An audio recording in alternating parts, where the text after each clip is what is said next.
First pitch out of the pen, laser over the left field wall, 8-7 game. Hello, everybody, and welcome back to another episode of the Bobby Valentine Sports Show. I'm your host, Frank Rampin. Let's dive into week 2 of the MLB season. Baseball is back, better than ever. The full opening week has finally come to a conclusion. About to head into the second weekend of baseball, about to be unbelievable. Or we just had the second week of baseball, about to head into the second week. Unbelievable stuff going on. Let's start off like we always do with our play of the week. So this one comes from Monday night's affair in the Twin Cities, Minneapolis, between the Los Angeles Dodgers and the Minnesota Twins. So let's pick things up here. Teoscar Hernandez at the dish. 2-2 ball game, 1 out, runners on first and second. Teoscar lines one into the right center field gap, working its way away from Byron Buxton. Full extension layout. What a play from Buck.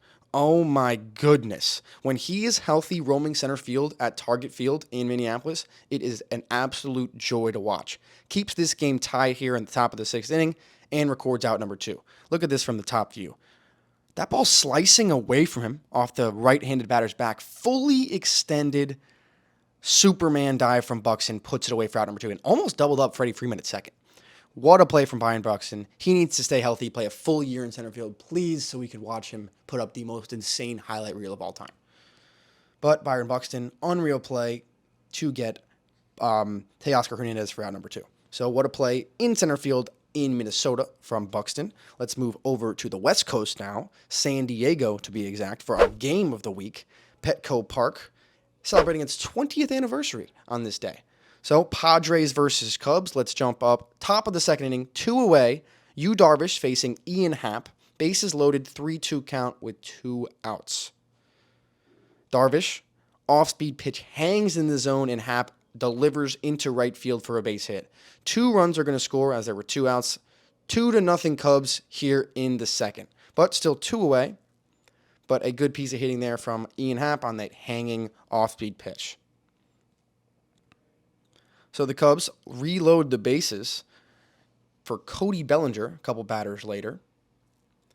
0-2 pitch to him. Another off-speed pitch catches way too much of the plate from Darvish. 1 run comes in. Happ coming around to score. Throw from right field. Tatis not in time. So another 2-run single for the Cubs. This time Cody Bellinger. 4-0 with 2 outs in the 4th. All 4 of these runs coming on 2-out singles. And the Cubs getting things going. So jumping ahead now. Next scoring opportunity in this one came in the top of the 4th inning. Cody Bellinger at the dish yet again. And the bases are loaded yet again. 2-0, 1 out. This time lines one in the air. Fairly deep left field. Going back profar, putting it away just in front of the track. Runner from third comes in to score. So the Cubs extend their lead to 5-0 here in the 4th inning. Next batter, Christopher Morel, grounds one past the dive of Tyler Wade at third. Ian Happ's going to come in to score. So runners second and third now with 2 away, and the Cubs extend to 6-0. 6-0 ball game here in the 6th. In the top of the 4th. Still in the top of the 4th. 2 away, second and third. Dansby Swanson coming up to the dish. He's going to drive that one towards the opposite field. The platinum glover, Fernando Tatis Jr., leaps up at the wall, unable to come down with it, and that one ricochets away. Both runners come in to score easily, and Dansby eases his way into third base with a stand-up triple. 8-0, Cubs on top in the top of the 4th with 2 away. 8-0 ball game. And you might be asking, Frank, what game of the week? It's 8-0 in the 4th. Just wait. If you didn't see this game, oh baby. So 8-0, we're going to move up to the bottom of the 6th inning here. So Jake Cronenworth at the dish, still trailing 8-0. Runner on first base, nobody out, 3-2 count from Assad. That off-speed hangs right down the middle, cement mixer, and Cronenworth deposits it over the right center field wall. Crushed that one. First 2 runs of the game on the board for the Padres, 8-2. That one stayed well above the belt, and Cronenworth turned and burned on it. Absolutely smoked that one into a sea of San Diegans as Dan Orsillo would like to say. Padres on the board. So that's going to do it for Assad. But 2 runners come back on. 2 hits in a row from the Padres without recording hits. So still nobody out. First and third, 8-2. Ha-Sung Kim lines one into right field. Misplayed by Tauchman in right. That's going to allow Machado to score from third and the runner all the way from first to come in to score. Kim on his way to third. He slides in safely. So just 5 batters into this 6th inning. 4 runs come across for the Padres and a runner on third. Nobody out. 8-4 ball game out of nowhere. So now, Luis Campusano, still nobody out, 2-1 count, tops one up the middle. Pretty good piece of hitting there. Fielded by Horner, throw on to first in time. But another Padres run scratches across, Kim. So now 8-5, 5 runs in this half inning, only 1 out. And after a Jackson Merrill bloop single, he's aboard at first. Still 1 away, bottom of the 6th, 5 Padres runs in. That's going to bring up the new second baseman, moved over from short to second, Xander Bogaerts. Facing Little, first pitch out of the pen, laser over the left field wall, 8-7 game. A 7-run bottom of the 6th inning for the Padres put them right back into this game. They only trailed by 1. Unbelievable ball game. I mean, looked like it was completely over with. 8-0, headed into the 6th inning. Only 4 innings left to go in this one, 3.5.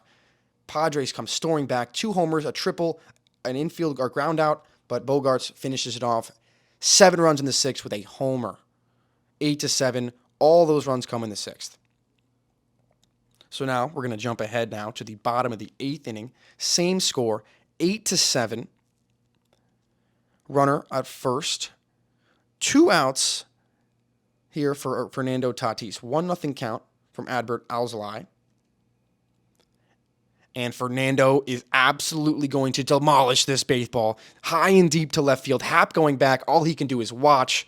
2-run, go-ahead home run for Fernando Tatis to put the Padres up 9-8 after they were down 8-0 in the 4th inning. What a comeback from the Padres. They're on top with only a half inning left to go. Blistering comeback from the Padres. 7 runs in the bottom of the 6th. Then a 2-run homer from Tatis to make it 9-8 in the 8th. So now Suarez facing Dan Cooper, trying to end this thing, and he gets him swinging. So the Padres erase an 8-0 deficit against the Cubs and come back to win 9-8. What a game. What a game. So 8-run comeback versus the Cubs on Monday for the Padres on the 20th anniversary of Petco Park ties the largest comeback in franchise history, which they have done 4 times now. 8-run comeback for the 4th time in Padres franchise history. Unbelievable stuff from them. And might have noticed that in the first baseball episode on opening week, I forgot to put out the bobbleheads. Been a little bit off my game. Don't have the props for the other sports as much as I do for baseball, because baseball's my thing. Got the boys all back, and if you have noticed, I have a little bit of an addition this year. No baseball games that I have attended. Well, I've been to the Marlins game last week, but no bobbleheads gotten this year. But saw Edwin, number 61 Roger. We got Jump Throw Derek Jeter. We got Ducky Dent over here. Bobby, seen Bobby. We got Kike. Made a whole thing about them. We got Maddie and Maddie, the boys. And then Livan Hernandez. But right smack in the middle, we got the GOAT, the broadcast GOAT, Vin Scully. Shout out Benny for gifting me this. But Vin Scully, the GOAT, now right in the middle of my show. So now we'll go into the MLB standings update. Very, very eventful week in baseball. Awesome play from Buxton. Awesome game in San Diego. But let's pick things up with the AL East. Yankees sitting at the top at 10-2. Aaron Judge, 2 extra base hits and 3 RBIs on Sunday after just having 1 extra base hit and 1 RBI through his first 6 games of the season. So Judge needing him to get back going. Soto's having an unbelievable start to the year. They would love for Judge to do the same thing. Stanton started his season with 13 strikeouts in his first 22 plate appearances of the season. The last and only Yankee to ever do that, to have 13 strikeouts in their first 22 plate appearances to start a season, was Bob Turley back in 1958. I don't know who Bob Turley is. Maybe you do. He was a pitcher. So only 2 players in the history of the Yankees organization have started their season with 13 strikeouts and 22 plate appearances. Bob Turley, the pitcher in 1958, and Giancarlo Stanton this year. But Stanton turned that around, and now he's going crazy. Him and Judge both homered on Saturday, and the Yankees are 32-4 in games when they both hit a home run. But since that 3 for 22 start with 13 strikeouts for Stanton, he's 7 for 15, good for a 438 batting average, 6 RBIs in his last 4 games after starting 3 for 24, which was 125 in his first 6. So Stanton started off terribly, historically bad, and then out of nowhere turned that around, and he is ripping the cover off the baseball. Anthony Volpe becomes the first Yankee shortstop to have 15 hits through his first 10 games since Derek Jeter back in 2012. So following in the footsteps of his idol is Volpe, and he's looking like he's going to have a better second season than his first, even though his first was very good. The best 12-game starts in MLB history, best 12-game starts in Yankees history. The Yankees just tied it. Their best start ever was 10-2. They've done that now 4 times. Did it in 1922, 1949, 2003, and now 2024. In those previous 3 years, they made the World Series all 3 times when they started 10-2. Lost 2 of them, though. Lost in 1922 and 03, but they won in 49. So let's see what this Yankee season has in store for the fan base. The Red Sox sitting at second right now, 7-4, getting very, very good pitching. Nick Pivetta at the top of that. He's never given up a run in 25 innings at the Oakland Coliseum. Just absolutely mows down my A's, and that's just kind of what he does.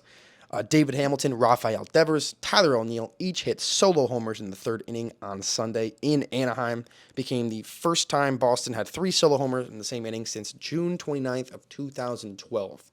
So 12 years ago was the last time that happened. The Baltimore Orioles at 3rd place in the East, 6-4. The 4th time the Orioles have 2 walk-offs in their first 6 games. The last time that happened was in 2003. And yesterday they took down the Red Sox in their home opener at Fenway. And Colton Cowser became the youngest Oriole to have 2 or more doubles and 4 or more RBIs in the same game since Cal Ripken Jr. back on September 3rd of 1983. So 41 years ago, almost 40 years ago. Wild stuff from Colton Cowser. He had an unbelievable day in his Fenway debut. Rays 6-6, tied with the Blue Jays at the bottom. Ryan Pepio had a great start. She became the first visiting pitcher to throw 6 scoreless innings with 10 strikeouts and no walks at Coors Field. Tough place to pitch in. He came in and dominated. The Blue Jays also 6-6. Chris Bassett in his last start threw 115 pitches. It's the most pitches thrown by a Major League starter in March or April since 2021. 3 years since the pitcher's thrown 115 in the first 2 months of the season. Chris Bassett did that yesterday. Moving to the NL East, the Braves improved to 7-1 at home at Truist Park. They've walked off 3 of those 7 games, and they have 2 in a row now. They're 7-3 on the season. They look great. Offense looks just like it did last year. Unbelievable. The Phillies are 5-6 in the struggling NL East, as 4 of the 5 are under 500. Bryce Harper hit 3 home runs in the rain last week. First 3 hits of the year. Came in, I think it was 0 for 13. Then blasted 3 homers in the rain. Became the first Philly with 3 homers in a game that included a grand slam since Jason Worth back on May 16th of 2008.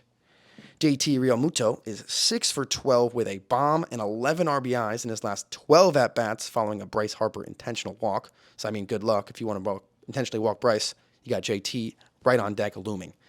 And Edmundo Sosa made just his 2nd career start at second base since 2022. He went 2 for 2 with a homer and 2 RBIs, so maybe they should put him over there more often. Spencer Turnbull had a streak of 11 innings without allowing an earned run, the longest by a starter to begin a Phillies career since Vince Velasquez back in 2016.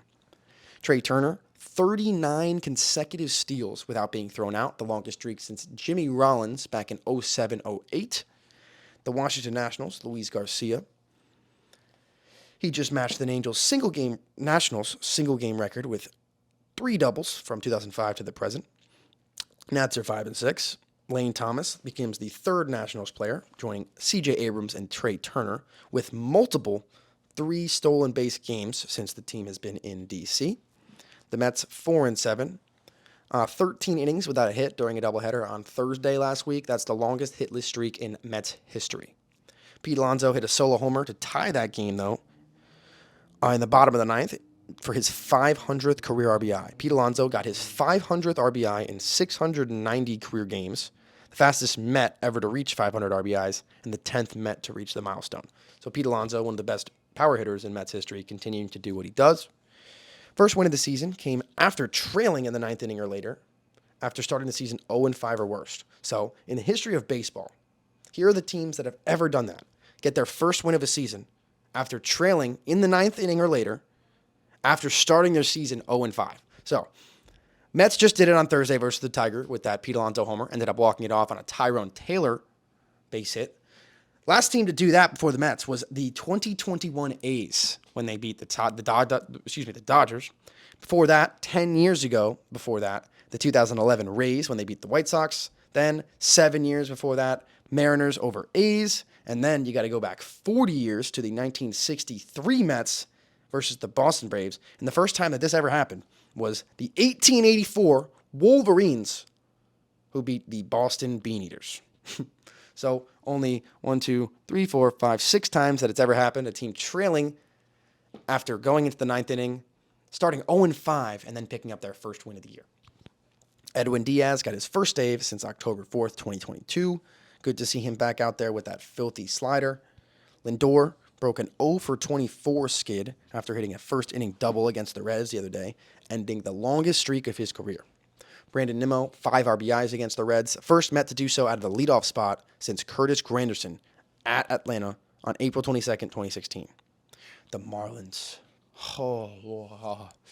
The Marlins. I went to a game last week on Wednesday, and they lost their 7th consecutive game to start the season to tie the MLB record for the most consecutive losses to start a season after making the playoffs.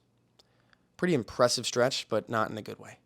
Jake Berger, the 8th Marlins player ever to have 2 homers and 2 walks in a game. JT Realmuto was the last one on September 4th, 2018. And I said they started 0-7. First team to start 0-7 since making the playoffs. Or ties the longest streak of losses to start a season after making the playoffs. Started off 0-9, so they shattered that record. Most losses ever to start a season after making the playoffs in the previous year. And they're the first team to start a season with 9 losses since 2016, when both the Twins and the Braves did it that year. So, brutal start for the Marlins. They're 1-11. 1-11. Just one win on the season. Brutal. The Marlins' first win of 2024 was the first time the Marlins scored 6 runs in the first inning since June 16th of 2015 versus the Yankees. So, in order to get that first win, they had to do something they hadn't done in almost 10 years. So, moving on to the Central. American League Central, led by the Cleveland Guardians at the moment. They're 8-3. Shane Bieber started the season with 12 scoreless innings. Looked unbelievable, dominant, striking out people left and right. Now he's on the IL, needs Tommy John surgery. Brutal. And let's talk about Tommy John surgery for a second. So a lot of people are speculating that the new pitch clock, the less time in between pitches, is making these starters get hurt more. Because we've seen already Garrett Cole hurt, Shane Bieber hurt. Who else? Who else getting Tommy John? Loaizaga for the Yankees, the reliever. But, I mean, you see what I'm saying. Tommy John has been spiking as of late, and a lot of people are saying that it's because of the pitch clock. I don't know if I agree with that, but here's my stance on it. The pitch clock, sure, it makes things a little harder, maybe a little bit less rest time, but I don't know if 5 seconds, 10 seconds of rest time is really going to matter. I think what really matters is that every pitcher in baseball now throws 100 miles an hour. Everyone who plays baseball, every pitch is 100% max velocity, 100-mile-an-hour fastball, 90-mile-an-hour sliders. That's all that plays. So what is the other option? I mean, it's just they're going to throw their arms out just by throwing too hard. Josh Naylor, the first Cleveland player to have no hits and 3 RBIs in a game since Bob Chance back in 1964. No hits, but had 3 RBIs in a game. First player in Cleveland history since Bob Chance in the 60s, and the first MLB player to do it since James Loney back on April 15th of 2009. Pretty wild stat to have no hits and 3 RBIs. Manuel Clase, 19th career save versus Minnesota, came this past week. And Jose Ramirez passes Al Rosen for the most home runs hit by a third baseman in Cleveland franchise history, 173. He's a dog. Tigers are 7-3 after their very, very good start. Tariq Skubal gave up his first runs of 2024 on a Brent Rooker 2-run bomb. First runs allowed for Skubal since September 15th of 2023, 22 consecutive innings. The Royals starting off very good, 7-4. Brady Singer allowed only 1 run through 6 1/3 for the Royals' 7th quality start in their first 8 games of the season. And the Royals, they're over 500 for the first time since April 10th of 2022. So they weren't 500 at all, or over 500 at all last year, not even for a day. So first time they're over 500 in 2 seasons. MJ Melendez drives in 7 against the White Sox in the series, and in every single game of that series, he gave Kansas City the lead late. He's been very good. Salvador Perez collect walk-off hit number 9, trailing only George Brett and Willie Wilson in Royals history. Brett's got 15, so Salvy's got a little bit ways to go there. 6 more, but only 1 more would tie Willie Wilson. Twins, 3-6, Alex Kirilloff, 5th Twins player to triple in 3 straight games, the first since Eddie Rosario back in 2015. White Sox have not looked very good. They're 2-9. Garrett Crochet, though, has been the lone bright spot on the staff. 16 strikeouts through his first 2 starts. That's the most through the first 2 starts in White Sox franchise history. So he's been very good, Garrett Crochet. 2 lefties in this AL Central that maybe not all people know, Garrett Crochet and Tariq Skubal.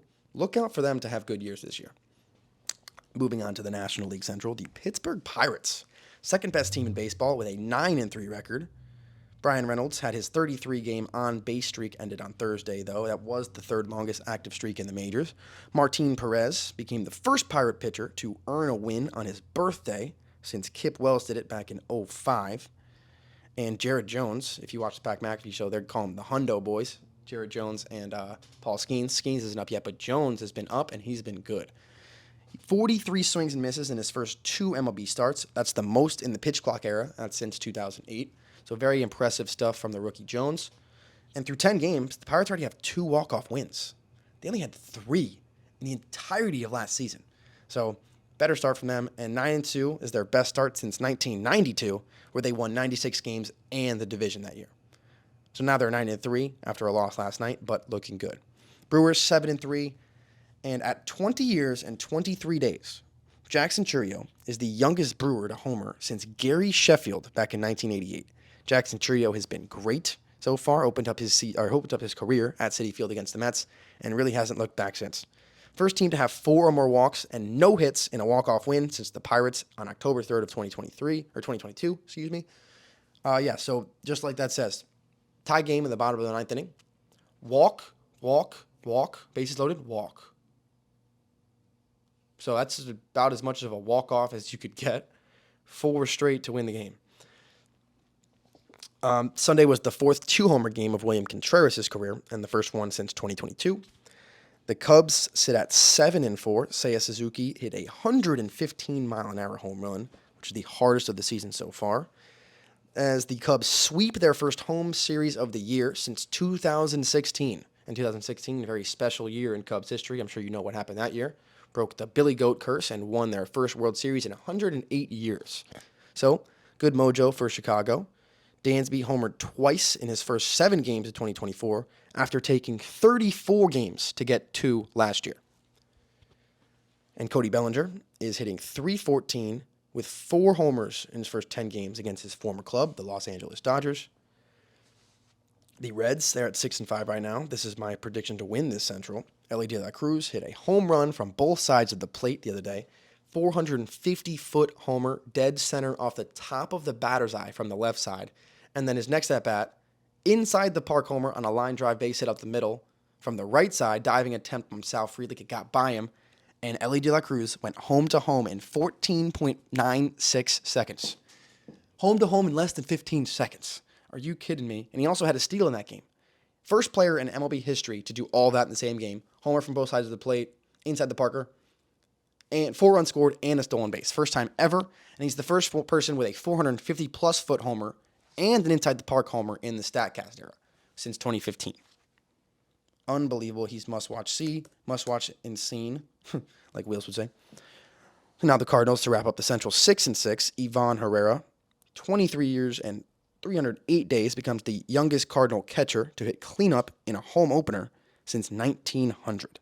So now to wrap things up out west, starting with the American League, the Angels in first place right now at 6-5.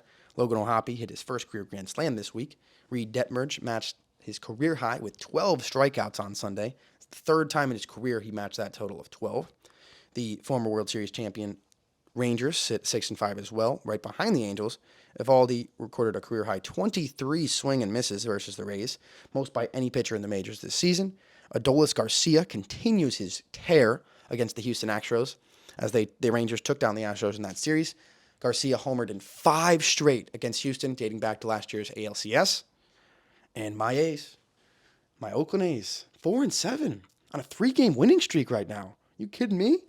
Saturday, Zach Geloff was a double away from a cycle. On Sunday, he was a double away from the cycle. First time in his career, he had a homer and a triple in the same game. And last night, Tuesday night, against the Rangers, the defending World Series champions, Shea Langoliers had a day for the ages. 3 bombs against the Rangers, 2 solo homers, and a 2-run homer in the top of the ninth. And the A's won the game 4-3. So if you could do the math, 2 solos and a 2-run, that's all of our offense. Homered in his first at-bat. Not exactly what happened in his second, but in the 7th inning, came up again. A's were trailing 2-1. Homered to tie it up. Immediately gave the lead back up. So it was 3-2 Rangers heading to the 9th inning with a runner on first and 1 out. First pitch swinging off of Jose Leclerc. Shea Langoliers deposited into the bullpen in left center field, put the A's up 4-3, and that would stay. What a game from Shea Langoliers and the boys. 3rd career multi-home run game for Shea, but it was the first 3-homer game for him. And the last 3-homer game for the A's came a year ago in May. Jordan Diaz did it at Yankee Stadium. And Shea Langoliers just became the 2nd catcher in A's history to have a 3-home run game. The only other one, Mickey Cochran, back on May 21st of 1925. So 99 years ago, the last time an Oakland A catcher had 3 home runs in the game. Actually, not an Oakland A catcher, because 100 years ago, 1925, they were the Philadelphia A's. So last time that happened, they were the Philadelphia A's 99 years ago. Unreal day from Shea, accounting for the entirety of the offense and winning the game for the A's. Seattle, they're tied with Houston at the bottom at 4-8. They have not looked so good so far. Need Julio and the guys to get hot. The Astros have been a little bit more surprising, 4-8. But Yordan Alvarez, unbelievable, had his 16th career multi-home run game, tied for the 2nd most in MLB history through a player's first 500 career games, only behind Ralph Kiner, who had 17. And Yordan has 103 home runs through 493 games. That's the 4th most ever in that stretch. Jose Altuve has 194 career 3-hit games. 194 career 3-hit games, almost 200. That's the most among active players. That's unbelievable. Ronel Blanco threw a no-hitter in his first start of the year, touched on that one last episode. Came into his 2nd start of the year, 6 no-hit innings. 44 outs for Ronel Blanco before a hit was recorded against him to open up his season. That's the most in the expansion era since 1961. And the most consecutive no-hit innings pitched by a starting pitcher since 1990. Here's the list. Max Scherzer and Dwight Gooden are at the top. Max Scherzer did it in 2015. Dwight Gooden did it in 96. Both 16 consecutive no-hit innings. Followed by Ronel Blanco, Sean Manaea, Verlander, and Mark Burley, all tied with 14. So the 2nd most consecutive no-hit innings pitched by a starter since 1990. Unbelievable. Scherzer, Dwight Gooden, 96, 2015, 16. Ronel Blanco this week, 14. Sean Manaea in 18 did 14 as well. Verlander back in 11 did 14. And Mark Burley, when he was at the top of his game in 2009, did that as well. So a little bit of a weird AL Central early in the year. Angels on top ahead of the Rangers just because of a division game. And the A's on top of the Seattle Mariners and the Astros. So let's go. Good start to the year for the boys in Oakland. And finally, the National League West. The Dodgers, they're 10-4. Looking great. First team to score 5 or more runs in each of their first 8 games since both the Cardinals and the Tigers back in 2004. And they continued on that streak. So here's the longest streak of scoring 5 or more runs to start a season since 1900. 1900. So the 1932 Yankees have this distinction, the record. 13 games in a row scoring 5+ runs. And then there's 1, 2, 3, 4, 5 teams tied with 10. The 2002 Indians, the 1999 Indians, the 1936 Reds, the 1903 Honus Wagner-led Pirates, and the 2024 Los Angeles Dodgers. That's a franchise record for them, but tied for 2nd. 10 consecutive games to start a season with 5 more runs. Tied for 2nd to start a season since 1900. Only behind the 1932 Yankees. Unbelievable. Teoscar Hernandez, 14 RBIs in the first 10 games of the season. Most for a Dodgers player in their first 10 games since 1920, 124 years ago. And let's go over the history of home runs hit in baseball and in what country they were hit. More specifically, the first home runs hit in each country around the world that Major League Baseball has gone to. So obviously, we'll start off with the USA, because that's where baseball originated. I'm going to go way back to the beginning of baseball. May 2nd, 1876, Ross Barnes hit the first ever home run hit in the United States in a professional baseball game. So that was the first one. The next country, Canada. First time anyone homered in Canada was on April 14th, 1969. Mac Jones did it. Not the Mac Jones who played quarterback for the Patriots, now for the Jaguars. Mac Jones, M-A-C-K, back in 1969. The first person to homer in Mexico was Steve Finley back in August 16th of 96. First person to do it in Japan was on March 29th of 2000. Shane Andrews went deep. Australia has a home run as well. March 22nd, 2014, Scott Van Slyke did it. And the UK, Aaron Hicks hit the first one there in England, June 29th, 2019. And now, most recently, South Korea. Mookie Betts hit the first ever home run in South Korea on March 21st, 2024. So 1, 2, 3, 4, 5, 6, 7 different countries around the world with a home run hit in professional baseball. All the way back from 1876, the first one hit in the U.S., dating back to about 3 weeks ago, Mookie in South Korea. The Dodgers have scored 4 or more runs in each of their first 11 games. Just 5 teams ever have done that. Shohei has 5 consecutive multi-hit games now. First time he's ever done this in his MLB career. He is scorching hot right now. Dodgers have yet to lose back-to-back games this year, and Glasnow in his third start, had an unbelievable day. Tied a career high with 14 strikeouts. Went 7 innings, only gave up 3 hits, no earned runs, no walks, 14 strikeouts. Most strikeouts by a Dodgers pitcher since Walker Buehler had 15 back in 2019, so the most in 5 years for the Dodgers. And the only Dodgers right-handed pitcher to have 3 hits or fewer, no runs, no walks, and at least 14 strikeouts was Van Mungo back in 1935. So that's the only ever Dodgers pitcher to have 3 hits or fewer allowed, no runs, no walks, and 14 Ks in a game. 1935. Ridiculous. The Padres, they're second, 6-8. Kyle Higashioka became the first Padres player since 1974 to throw out 2 runners attempting to steal and hit a homer in the same inning. So what an inning for Kyle Higashioka. Profar hit his 3rd career grand slam. First week of the season, Padres had their first grand slam and the 3rd of the career for Jurickson Profar.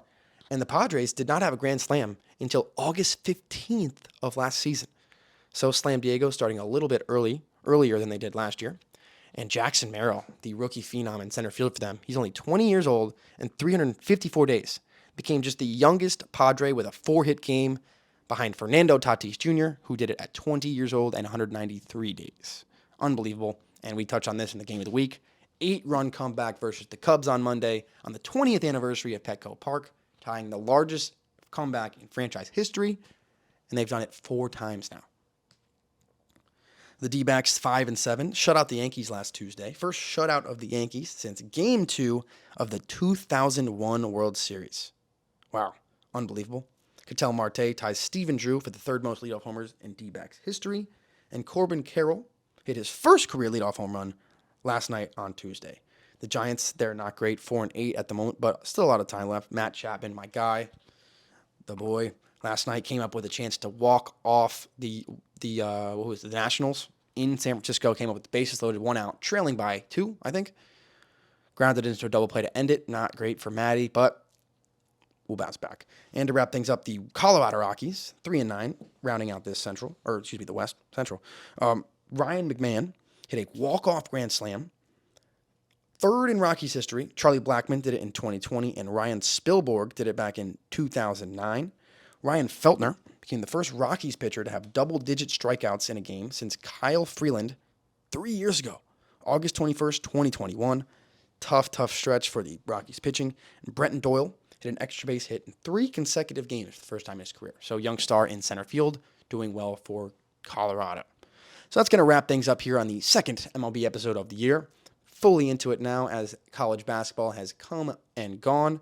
UConn Huskies take down their 2nd national championship, cut down the Nets for the 2nd year in a row. But that's in the rear view. Be back every week with a baseball episode, and I cannot wait to get it going.